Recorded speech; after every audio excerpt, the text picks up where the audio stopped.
बुरहानपुर के मोहम्मदपुरा में कॉलोनाइजर द्वारा एक प्लॉट को 2 बार बेचने का मामला सामने आया है। पीड़ित ने अपने साथ हुई धोखाधड़ी की शिकायत 1 महीने पहले पुलिस से की थी, लेकिन अब तक कॉलोनाइजर के खिलाफ कोई कार्रवाई नहीं हुई है। ऐसे में अब खरीदार मनीष आसवानी कोर्ट का दरवाजा खटखटाएंगे। पीड़ित के अधिवक्ता निखिल खंडेवाल का कहना है कि कॉलोनाइजर अनिल नवग्रह ने दूसरे की जमीन को अपना बताकर उस पर बाउंड्री वॉल करा दी। इसका खुलासा नामांतरण कराने पर हुआ। तहसीलदार रामलाल पगारे का कहना है कि मामले की जांच की जा रही है, जो भी दोषी होगा उस पर कार्रवाई की जाएगी।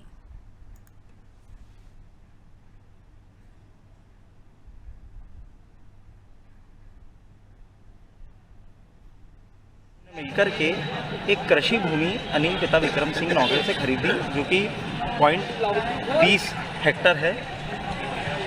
उस 0.20 हेक्टर की कृषि भूमि को जब इन्होंने यहाँ पर रजिस्ट्री होने के बाद नामांतरण का केस लगाया न्यायालय तहसीलदार बुरहानपुर में, तो इन्हें पता चला कि वह भूमि विक्रेता अनिल नौगरे द्वारा ट्रांसफ़र कर दी गई है दीप डेवलपर्स को, और उसका मद भी परिवर्तित कर दिया गया, जो कि कृषि की जगह कर दिया गया है आवासीय। उस दीप डेवलपर्स में जब हमने आगे पता करा, 3 भागीदार हैं। अनिल पिता विक्रम सिंह नौगरे निवासी गोविंदपुरम बुरहानपुर, दूसरे हैं आरिफ खां पिता यूसुफ खां निवासी बुरहानपुर, और तीसरे आनंद पिता सत्यनारायण महेश्वरी हैं, कोई कॉलोनाइजर हैं खंडवा के। इनके नाम सामने आए।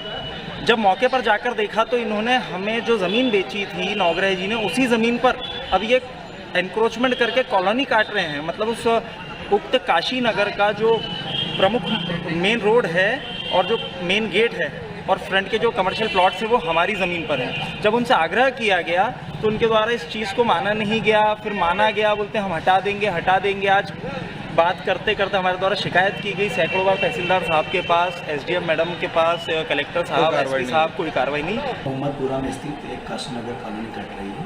ये कॉलोनी अनिल नवग्रह और आरिफ खान के द्वारा काटी जा रही है।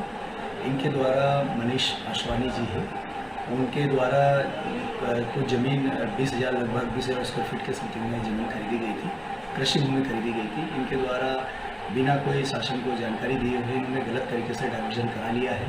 और चूँकि उसके पास मतलब ज़मीन अब शेष नहीं बची कृषि भूमि, और उन्होंने ज़मीन की रजिस्ट्री कर दी है। उस संबंध में मेरे न्यायालय में भी एक प्रकरण लगा था, जिसकी मेरे द्वारा जाँच की गई है। ये जब चूँकि उनके पास ज़मीन शेष नहीं थी, अब भी उनके द्वारा वो ज़मीन की रजिस्ट्री कर दी गई है, तो नियमानुसार उनके ऊपर जो भी कार्रवाई होगी वो प्रकरण हमने पंजीबद्ध कर लिया है।